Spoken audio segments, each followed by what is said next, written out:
नमस्कार, आप देख रहे हैं NSC 9 न्यूज और आपके साथ मैं हूं रूपनारायण शर्मा। बुलेटिन में नजर डालते हैं राजस्थान की बड़ी खबरों पर। राजस्थान को तकनीक और उद्योग के क्षेत्र में प्रमुख राज्य बनाने के लक्ष्य के साथ 4 से 6 जनवरी तक सीतापुरा JECC में Rajasthan DigiFest TiE global summit का आयोजन किया जाएगा। Global investors meet, TiE women global, semifinal TiE U final, gaming hackathon और फिल्म फेस्टिवल जैसे आयोजन होंगे। मुख्यमंत्री भजनलाल शर्मा ने डिजीफेस्ट की घोषणा करते हुए कहा कि यह समिट प्रदेश के स्टार्टअप्स और इनोवेटर्स को वैश्विक मंच देगा। उन्होंने विश्वास जताया कि टाई ग्लोबल समिट के साथ डिजीफेस्ट का आयोजन निवेश, इनोवेशन और स्टार्टअप्स के लिए एक मजबूत तंत्र तैयार करेगा। बता दें, पहली बार टाई ग्लोबल समिट जयपुर जैसे टियर 2 शहर में आयोजित हो रहा है। इसमें 30 देशों से 200 से अधिक स्टार्टअप और करीब 10,000 उद्योगपति, 500 से ज़्यादा निवेशक और 100 से अधिक वैश्विक वक्ता शामिल होंगे। आयोजन में स्टार्टअप्स को 200 करोड़ रुपए से अधिक की फंडिंग मिलने की उम्मीद है। संसदीय कार्य मंत्री जोगाराम पटेल ने पूर्व मंत्री अशोक चांदना के पीपलोद घटना पर दिए गए बयान पर अपना रुख जाहिर किया। उन्होंने कहा कि अशोक चांदना को या तो जानकारी नहीं है या फिर जानकारी होने के बाद भी वे जानबूझकर झूठे बयान दे रहे हैं।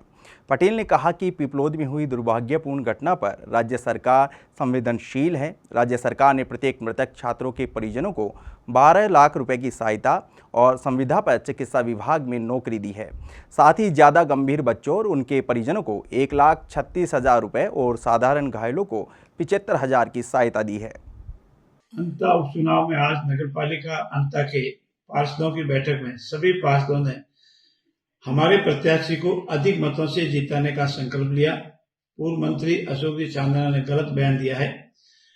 पीपलोद की घटना में जिन विद्यार्थियों की मृत्यु हुई है, उनके प्रत्येक परिवार को 12 लाख रुपए, जो गंभीर घायल हुए विद्यार्थी उनको 1,37,000 रुपए, साधारण घायल हुए उनको 75,000 रुपए, प्रत्येक परिवार को निःशुल्क गैस कनेक्शन और खेल सामग्री और शैक्षणिक सामग्री वितरित की गई है।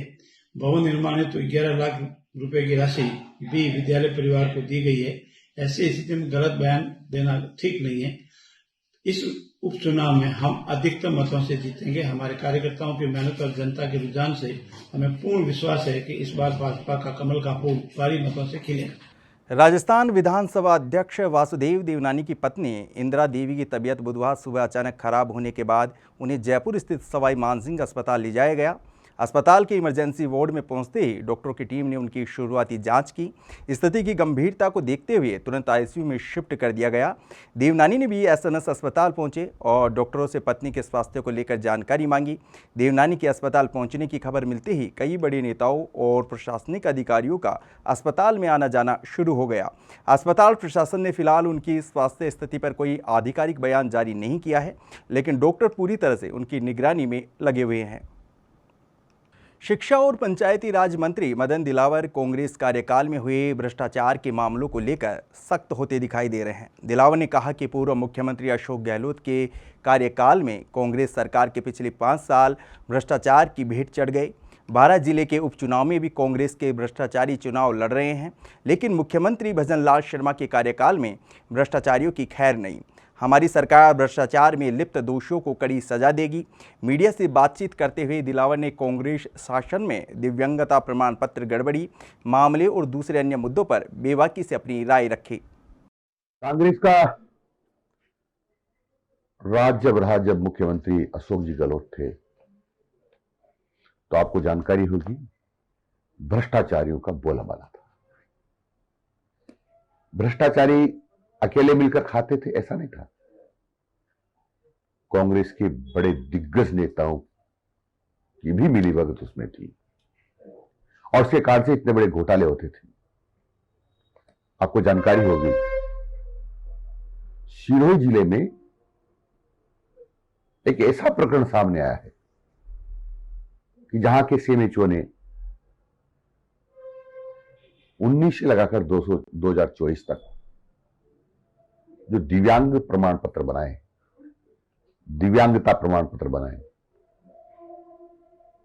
वो लगभग 7,000 कुछ प्रमाण पत्र बनाए थे। उसमें से 5,000 से अधिक तो फर्जी थे और जिस पर इतने फर्जी के लोगों का पता ही नहीं। और फर्जी प्रमाण पत्रों के आधार पर लोगों ने अपने आवेदन कर दिए थे।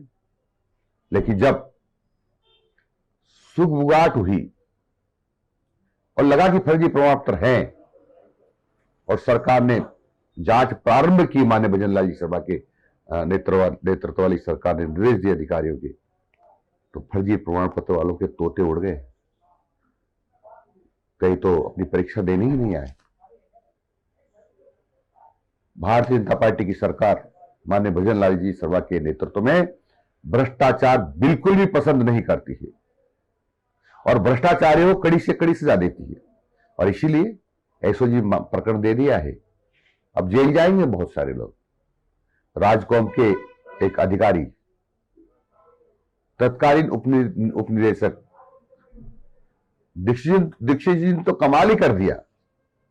फर्जी कंपनी के आधार पर राजकॉम में अपनी पत्नी को नौकरी दिला दी और लाखों रुपए उठा लिए। अब एसीबी में जब रिपोर्ट दर्ज हुई है तो नानी याद आ रही है। कांग्रेस के लोग आकंठ रूप से डूबे हुए हैं। उसमें से हमारे यहां जो राजस्थान के 12 जिले में चुनाव हो रहे हैं ना, उपचुनाव, उसमें भी कुछ भ्रष्टाचारी तो अशोक जी गहलोत के नेतृत्व में चुनाव लड़ रहे हैं।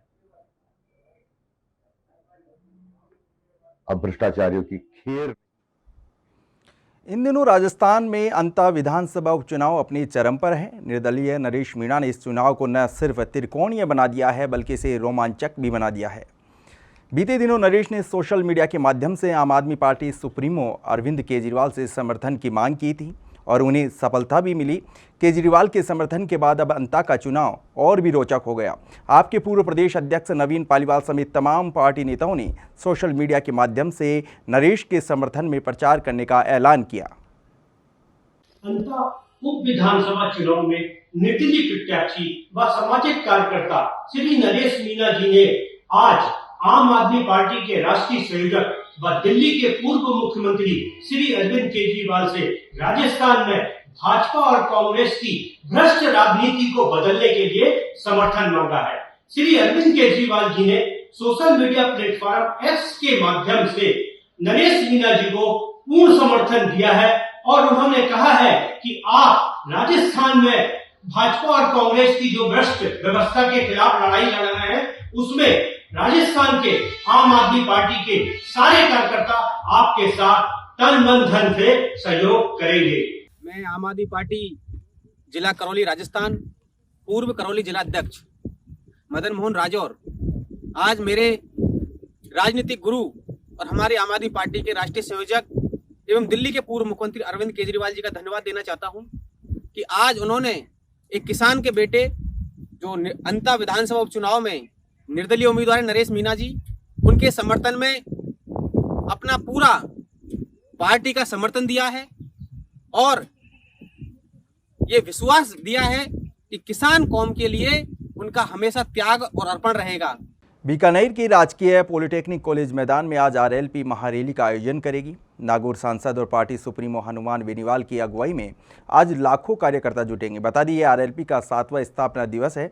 बेनीवाल की अगुवाई में इस पार्टी का गठन 29 अक्टूबर 2018 को क्षेत्रीय मुद्दों, विशेष रूप से किसान और युवाओं के मुद्दों को उठाने के उद्देश्य से किया गया। हालांकि अभी तक पार्टी का सियासी सभा सिर्फ राजस्थान तक सीमित है। अभी फिलहाल पार्टी के पास एकमात्र सांसद हनुमान बेनीवाल हैं और विधानसभा में कोई भी विधायक नहीं है। लेकिन आज की महारैली के माध्यम से बेनीवाल ने पार्टी कार्यकर्ताओं से मिशन 2028 को लेकर चलने का आह्वान किया।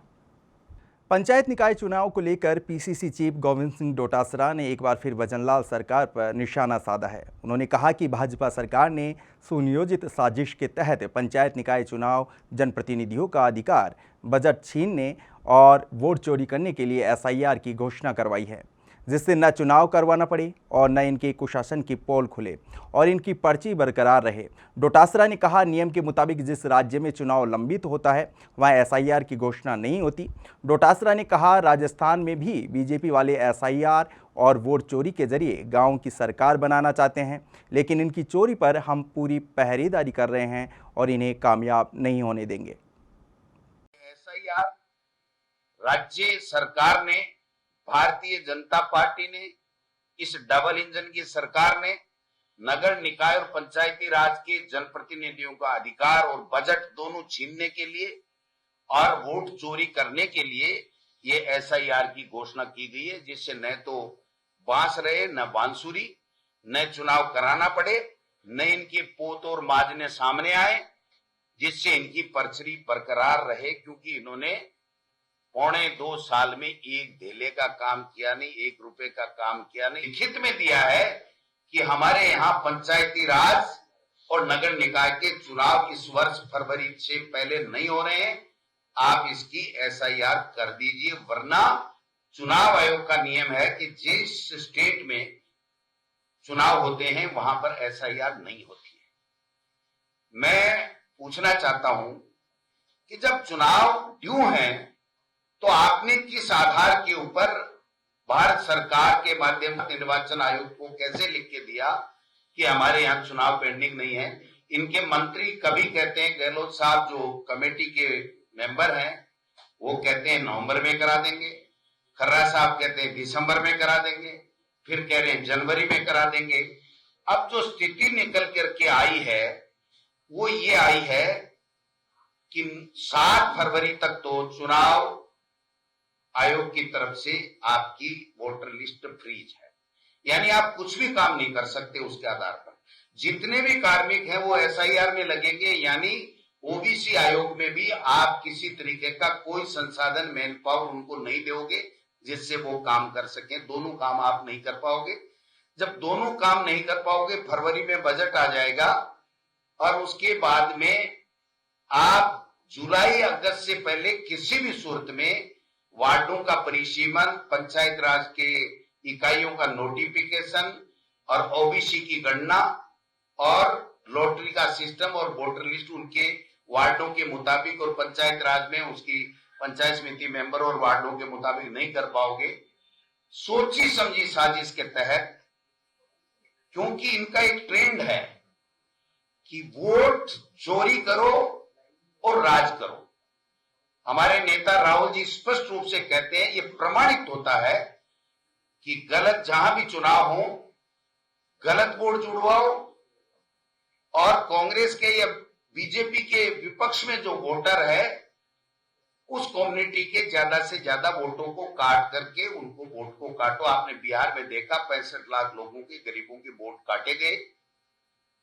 यहां भी ये खेला करना चाहते हैं और आनन फानन में नियम विरुद्ध एसआईआर राजस्थान के अंदर थोप करके ये वोट चोरी करके और फिर चुनाव लड़ना चाहते हैं। चोरी करके ये सरकारें बनाना चाहते हैं, चाहे नगर निकाय पंचायती राज की हो।